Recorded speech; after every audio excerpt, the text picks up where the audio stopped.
Hello મિત્રો, જય શ્રી કૃષ્ણ. મારી હોમ કુકિંગ રસોઈની ચેનલમાં તમારું સ્વાગત છે. આજે હું ઇન્સ્ટન્ટ રીતે બ્રેડ પનીર કોર્ન પિઝાની રેસીપી શેર કરવાની છું. આ રેસીપી નાના મોટા સૌને ભાવે તેવી ફેમસ અને ટેસ્ટી રેસીપી છે, જે આપણે બ્રેડ સાથે બનાવવાના છે, બે અલગ રીતે. આ રીતથી તમારા બ્રેડ પિઝા ઇન્સ્ટન્ટ રીતે અને સહેલી રીતે ઝટપટ તૈયાર થઈ જશે અને સુપર ટેસ્ટી અને ઇઝી બનશે.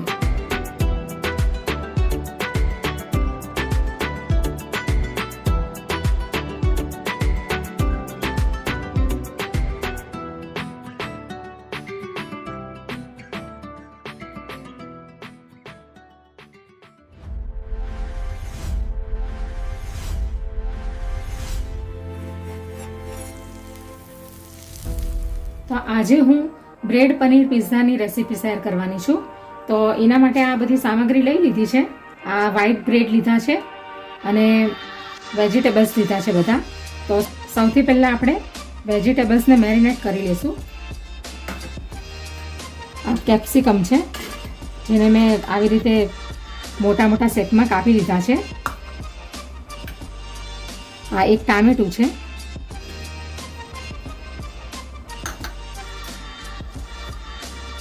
ઓનિયન છે,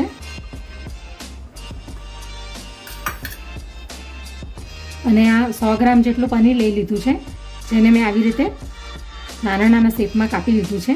એ આપણે નાખી દઈશું.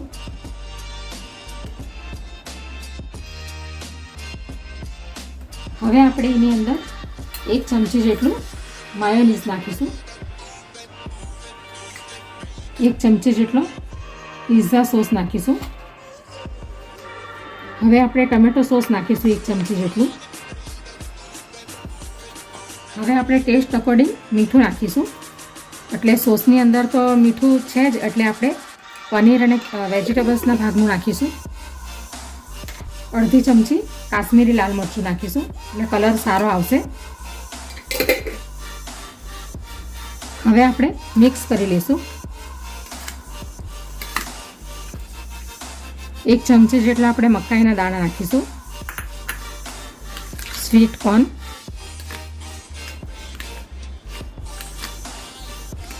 તો હવે આપણે પિઝાની ઉપરનું કોટિંગ કરવાનો મસાલો આપણે તૈયાર કરી લીધો છે. હવે આપણે પિઝા બ્રેડ બનાવવાનું ચાલુ કરીએ. હવે આપણે બ્રેડ લેશું અને એની ઉપર આપણે બટરને સ્પ્રેડ કરી દઈશું.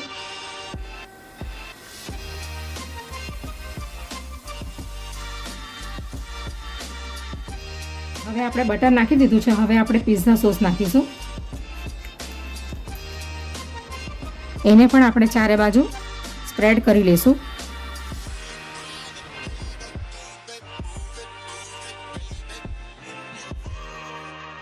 હવે આપણે જે આ તૈયાર કર્યું છે આપણે વેજીટેબલ્સનું સોસની સાથે, એ આપણે એની ઉપર પાથરી દઈશું.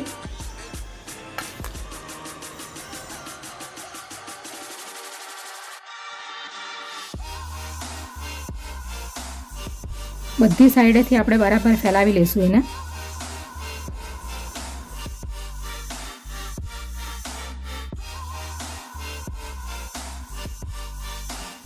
તો હવે બ્રેડ પિઝા તૈયાર થઈ ગયા છે. હવે આપણે એની ઉપર આ ચીલી ફ્લેક્સ છે, એ આપણે નાખી દઈશું.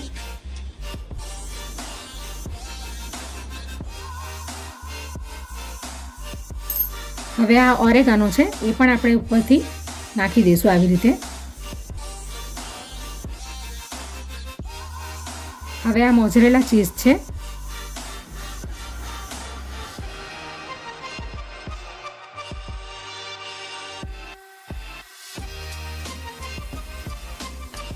હવે આપણે ફરીથી એની ઉપર ચીલી ફ્લેક્સ નાખી દઈશું થોડું થોડું.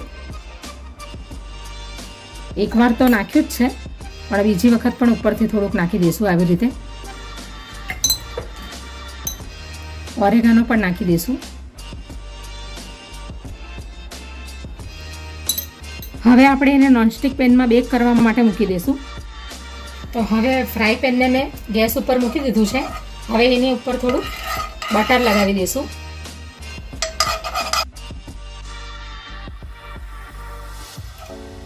બટર લગાવવાથી આપણું જે પિઝા બ્રેડ છે એ નીચેથી ચોંટી નહીં જશે. હવે આપણે પિઝાને બેક કરવા માટે મૂકી દઈશું. હવે આપણે કવર કરી લઈશું. હવે આપણે એને 5 મિનિટ માટે બેક કરીશું સ્લો ફ્લેમ પર. તો આપણે બીજા પિઝાને પણ તૈયાર કરી લઈશું.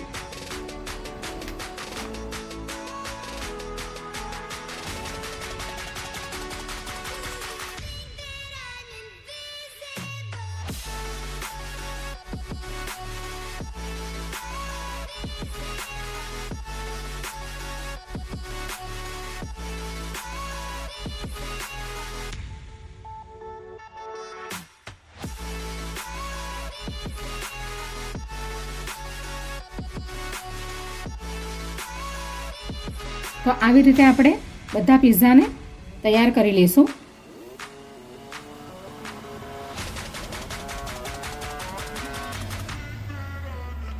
હવે આપણે બીજી રીતે પિઝાને તૈયાર કરીશું. 1 ચમચી પિઝા સોસ અને 1 ચમચી માયોનીઝ ને મિક્સ કરીને આપણે ફેલાવી લઈશું બધે.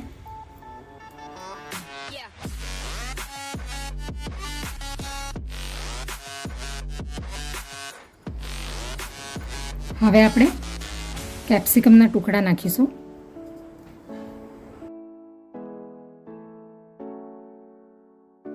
હવે આપણે ઓનિયનના ટુકડા નાખીશું.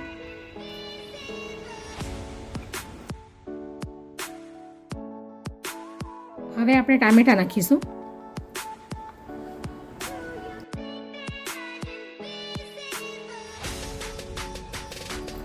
હવે મકાઈના દાણા,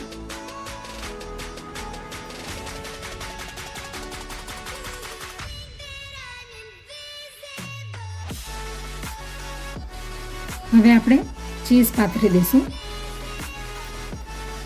આ એકદમ સિમ્પલ પિઝા છે, ઝડપથી તૈયાર થઈ જાય છે. આવી રીતે આપણે મોઝરેલા ચીઝ પણ નાખી દઈશું ઉપર. અને બહુ વધારે અંદર ચીઝ નથી નાખવાનું, નહીં તો પછી આ કેપ્સિકમ, ટામેટા અને કાંદા દેખાશે નહીં બરાબર, લુક સારો નહીં આવે. હવે ચીલી ફ્લેક્સ નાખી દઈશું થોડું થોડું. હવે ઓરેગાનો નાખી દઈશું. હવે આપણે થોડુંક ઉપરથી મીઠું નાખી દઈશું. આવી રીતે વધારે નથી નાખવાનું, એકદમ થોડુંક નાખવાનું છે. હવે તમે જોઈ શકો છો કે ચીઝ બધું મેલ્ટ થઈ ગયું છે. તો હવે પિઝા રેડી થઈ ગયું છે.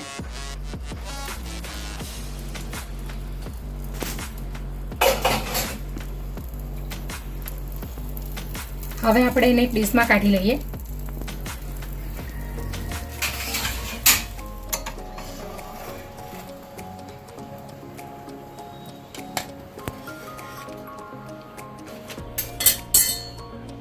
તો એવી જ રીતે આપણે બીજા પિઝાને પણ આપણે બેક કરી લઈશું આવી રીતે.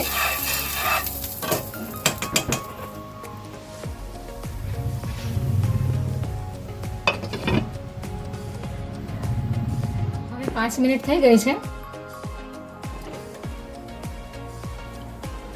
તો હવે બીજો પિઝા પણ રેડી થઈ ગયો છે. એને પણ આપણે ડીશમાં કાઢી લઈશું. હવે આપણે પિઝાને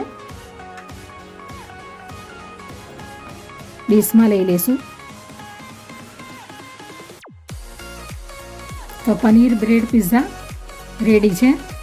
આવી જ રીતે આપણે બધા પિઝાને તૈયાર કરી લઈશું. તો હવે જે આપણે બીજી રીતથી પિઝા બનાવેલા હતા એ પિઝા પણ રેડી થઈ ગયા છે. હવે આપણે એને પણ કાઢી લઈશું.